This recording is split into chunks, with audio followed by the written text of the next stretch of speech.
La question qui se pose, elle est simple. Vous ne l'avez pas abordé cet aspect, mais je pense que pour une municipalité, surtout dans les conditions actuelles, elle est aussi capitale. On restaure, on réhabilite, ça coûte moins cher que de démolir et de reconstruire.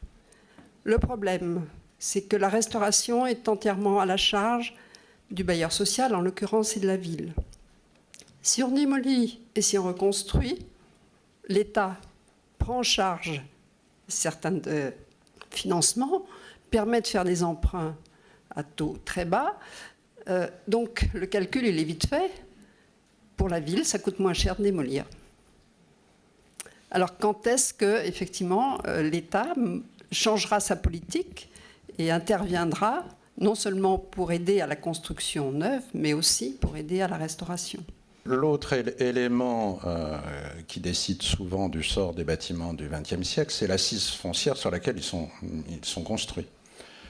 Quand vous avez un immeuble extrêmement intéressant qui bloque 3 ou 4 hectares en centre-ville, son sort est assez rapidement scellé et on comprend bien comment, quand il est propriété de la ville, comment la ville va créer de la richesse par la vente du terrain et la démolition de l'immeuble aussi. C'est aussi une façon d'arbitrer financièrement, puisque vous étiez dans le registre financier, c'est aussi une façon de concevoir financièrement les choses. Et on a un certain nombre d'exemples comme ça que l'on a pu déplorer, mais dont on comprend aussi la logique. Hein. C'est une logique de gestion collective des biens. C'est très important quand on parle de rénover ou pas. Il y a aussi il y a la qualité architecturale, mais quelle est aussi la qualité du bâtiment lui-même. Voilà, on a parlé de cité tout à l'heure. Il y a aussi la taille des logements, leur accessibilité. Il n'y a pas que la thermique, hein, il y a l'acoustique aussi, beaucoup. Il y a un moment où on ne sait plus. On saurait en garder l'enveloppe, si tant est qu'elle soit suffisamment solide, mais par contre, réaménager des logements pour qu'ils soient vivables et au confort actuel, c'est des fois pas possible. C'est souvent ce qui conduit à la démolition. Et je me souviens avoir pu guider l'ensemble du personnel d'Actis, qui est un bailleur social tout à fait important de la ville, le premier, et qui a un très gros gisement de logements, en particulier sur le village olympique, et qui a littéralement découvert la pensée du concepteur d'origine. Et cette prise de conscience leur a fait découvrir d'ailleurs qu'il y avait en plus une charte architecturale qui avait été diligentée par la ville de Grenoble. Donc il y avait un outil de gestion, mais qui était aussi à son tour tombé dans les oubliettes alors qu'il n'avait que quelques années. Et donc depuis, je crois que tout a été fait pour les rénover. C'est-à-dire qu'on a dit, il y a effectivement à franchir le pas, faire en sorte que ces bâtiments qui ont plus de 50 ans finalement s'équipent pour passer le 21e siècle. Comment faire ? On va donc rentrer dans un processus de projet et en tout cas agir en connaissance de cause. C'est très différent d'agir en connaissance de cause, avoir reconnu les caractéristiques.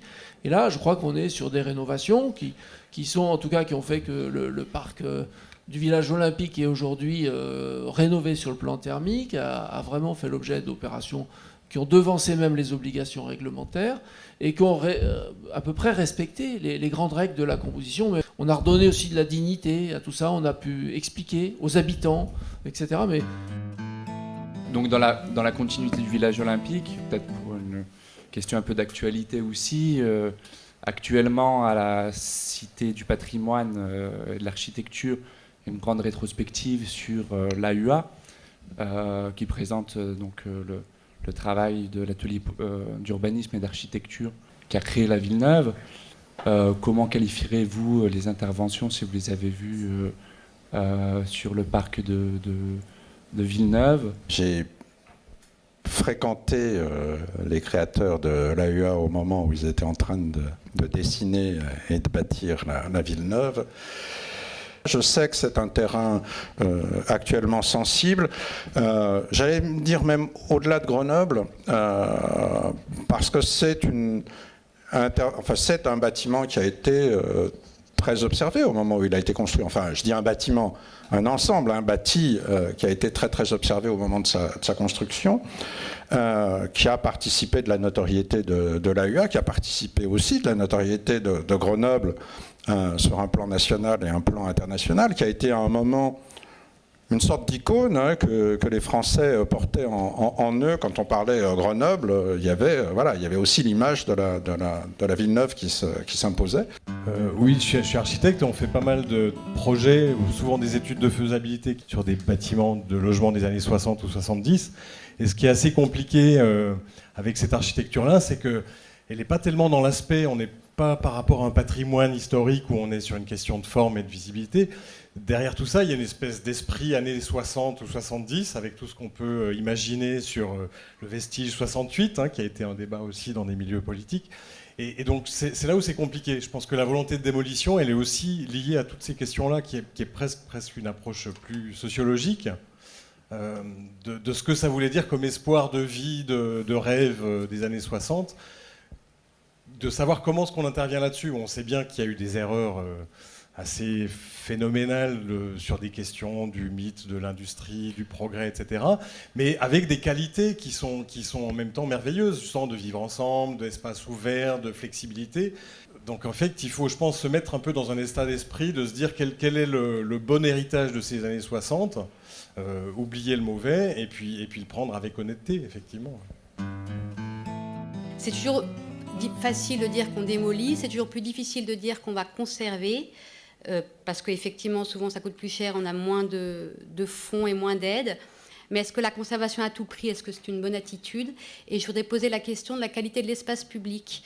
Les décennies 50, 60, 70 ont peut-être pas été les meilleures décennies dans la construction des espaces publics. Donc, je trouve que se poser la question de conserver, oui, si jamais le bâtiment est de qualité, évidemment, mais quel espace public crée-t-il? Est-ce que parfois, d'en démolir un petit peu, comme disait Michel, ne peut pas tout d'un coup créer un espace de qualité auquel on n'avait pas pensé précédemment et s'adapter aux nouveaux usages de la ville aujourd'hui, moins de voitures, plus de vélos, plus d'espace public, pour favoriser les rencontres qu'on a un petit peu perdues ces dernières décennies et qu'on a vraiment, je crois, envie de retrouver maintenant.